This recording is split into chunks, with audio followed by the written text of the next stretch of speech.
Hello everyone, welcome to Patel ji के। तो आज हम लोग इस सीरीज का पार्ट नंबर 5 देखेंगे। तो चलिए स्टार्ट करते हैं। तो क्वेश्चन नंबर फर्स्ट, मृग मरीचिका बनाने की घटना किस कारण से होती है? मृग मरीचिका बनाने की घटना किस कारण से होती है?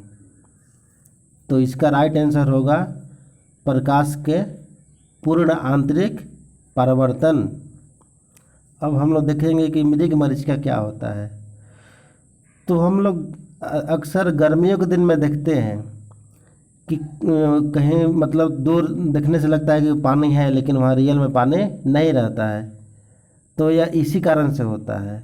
और यह जनरली मरुस्थलीय भाग में होता है, जिधर बालू होता है। वहाँ पर क्या होता है, वहाँ पर भी यदि हम लोग देखेंगे बहुत दूर तो लगता है कि शायद वहाँ पानी होगा, लेकिन रियल में जाते हैं तो वहाँ पानी नहीं रहता है। अगला सवाल, जब प्रकाश की किरण एक माध्यम से दूसरे माध्यम में जाती है तो क्या समान रहता है? मतलब कौन सा चीज़ उसका चेंज नहीं करता है? तो इसका राइट आंसर होगा आवृत्ति। उसका आवृत्ति पर कोई प्रभाव नहीं पड़ता है। अगला सवाल, एक काटा हुआ हीरा क्यों जगमगाता है? एक काटा हुआ हीरा क्यों जगमगाता है? तो इसका राइट आंसर होगा प्रकाश के पूर्ण आंतरिक परावर्तन के कारण। अब प्रकाश के पूर्ण आंतरिक परावर्तन क्या होता है? तो जब प्रकाश की किरणें एक माध्यम से दूसरे माध्यम में जाती है तो वह टोटली उसी माध्यम में दोबारा लौट जाती है। तो इसी कारण से क्या होता है, हीरा जो होता है बहुत जगमगाता है, चमकता हुआ दिखाई देता है, क्योंकि जितना लाइट दूसरा मीडियम में गया उतना पूरा परिवर्तित हो गया, जिससे क्या हो जाता है, वह पूरा प्रकाशित हो जाता है। अगला सवाल, वातावरण में प्रकाश का वितरण किस कारण से होता है? वातावरण में प्रकाश का वितरण किस कारण से होता है? क्वेश्चन कह रहा है कि जो हम लोग का वायुमंडल है उसमें प्रकाश का जब किरण आता है तो वह किस कारण से चारों तरफ बिखर जाता है? तो इसका राइट आंसर होगा धूल कण के कारण, क्योंकि वायुमंडल में बहुत सारे धूल कण होते हैं। अगला सवाल, सूर्योदय और सूर्यास्त के समय सूर्य लाल क्यों दिखाई देता है? तो इसका राइट आंसर होगा प्रकाश के अपवर्तन के कारण। अगला सवाल, वाहन पीछे से आने वाली वस्तुओं को देखने के लिए किस दर्पण का उपयोग करते हैं? कहने का मतलब है कि हम यदि गाड़ी जब चलाते हैं तो जो हम लोग साइड मिरर, जो पीछे का देखने के लिए जो मिरर यूज करते हैं, दर्पण, वह किस प्रकार का होता है? तो इसका राइट आंसर होगा उत्तल दर्पण। अगला सवाल, रोगियों के दांत देखने के लिए चिकित्सकों द्वारा किस दर्पण का उपयोग किया जाता है? तो इसका राइट आंसर होगा अवतल दर्पण। अगला सवाल, दाढ़ी बनाने के लिए मतलब हजामत बनाने के लिए किस दर्पण का उपयोग किया जाता है? तो इसका राइट आंसर होगा अवतल दर्पण। अगला सवाल, यदि एक व्यक्ति दो समतल दर्पण जो 60 डिग्री के कोण पर है तो उसके बीच कितना प्रतिबिंब बनेगा? कहने का मतलब है कि दो समतल दर्पण को यदि 60 डिग्री पर रख देंगे तो उसके बीच कितना प्रतिबिंब बनेगा?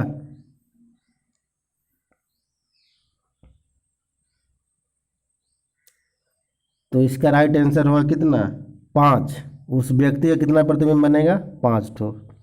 अगला सवाल, प्रकाश का रंग किसके द्वारा निर्धारित होता है? तो इसका राइट आंसर होगा तरंगदैर्घ्य यानी वेवलेंथ।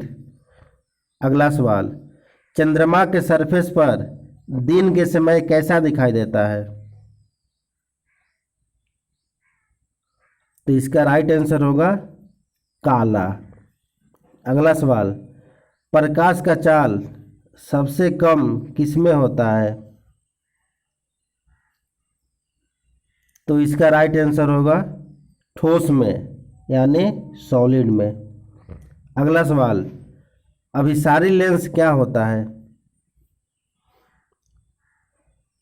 अभिसारी लेंस क्या होता है? तो अभिसारी लेंस वैसा लेंस होता है जो किरणों को एकत्रित करती है। अगला सवाल, अपसारी लेंस क्या होता है? तो हम लोग पहले देख चुके हैं कि अभिसारी लेंस जो किरणों को एकत्रित करती है। अब अपसारी लेंस मतलब जो किरणों को फैलाती है। अगला सवाल, डायोप्टर किसका इकाई है? डायोप्टर किसका इकाई है? तो इसका राइट आंसर होगा लेंस का क्षमता का। अगला सवाल, धूप के चश्मे की क्षमता कितनी होती है? धूप के चश्मे की क्षमता कितनी होती है? तो इसका राइट आंसर होगा 0 डायोप्टर। अगला सवाल, श्वेत प्रकाश जब प्रिज्म से होकर गुजरती है तो सबसे अधिक और सबसे कम किस रंग का विचलन होता है? कहने का मतलब है कि जब श्वेत प्रकाश किसी प्रिज्म से पास होती है तो सबसे अधिक और सबसे कम किस रंग का विचलन होता है, मतलब सबसे अधिक कौन मुड़ती है और सबसे कम कौन मुड़ती है। तो राइट आंसर होगा सबसे अधिक बैंगनी किरण मुड़ती है और सबसे कम रेड यानी लाल कलर। अगला सवाल, हरी पत्तियों का पौधा लाल रोशनी में रखने पर कैसा दिखाई देता है? हरी पत्तियों का पौधा जब उसको लाल रोशनी में रखते हैं तो वह कैसा दिखाई देता है?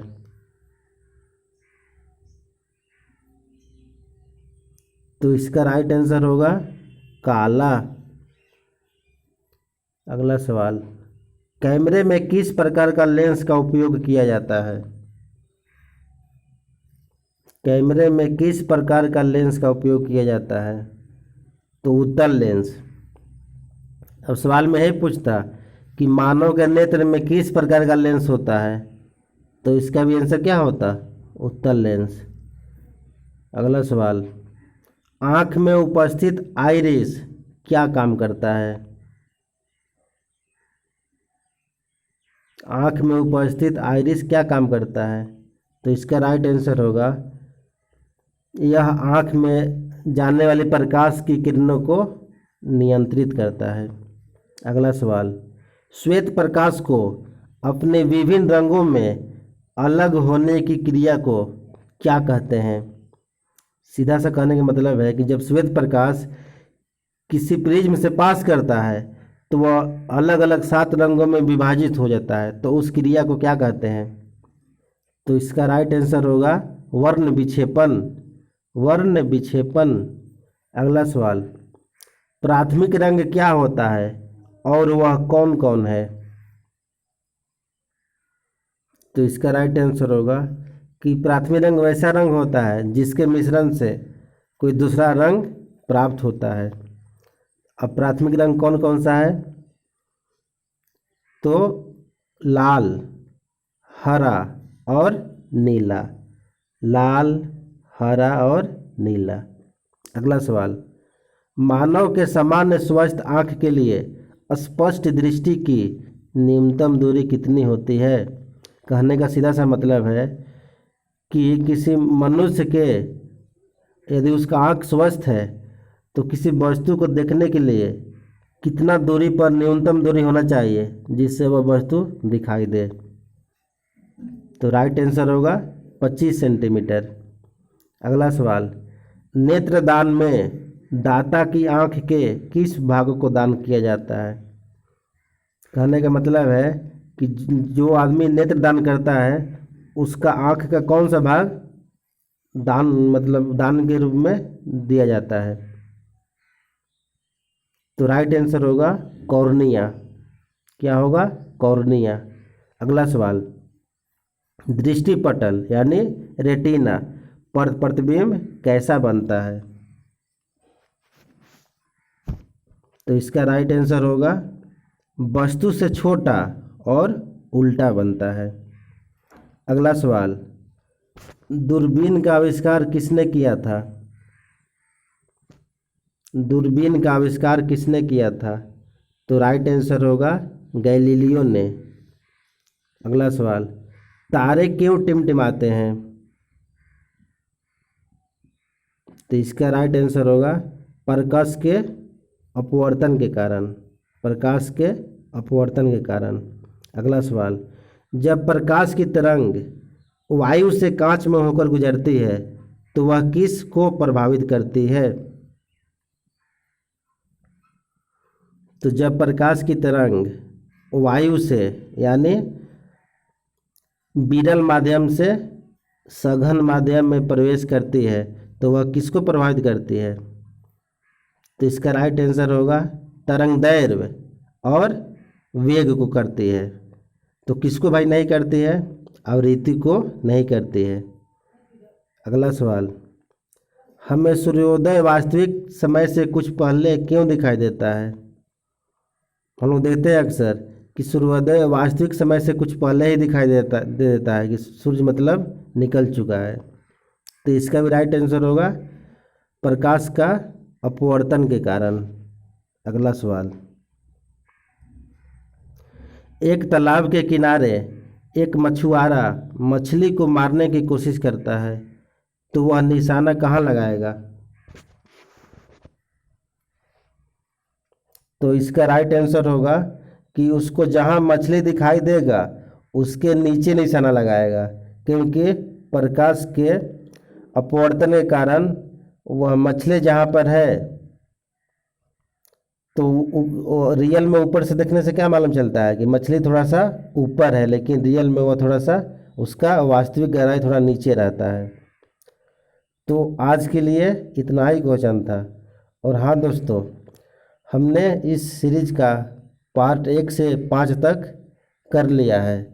अब हम लोग नेक्स्ट डे इस सीरीज का 1 से 5 तक को हम लोग रिवीजन करेंगे। उसके बाद हम लोग नेक्स्ट अगला पार्ट देखेंगे।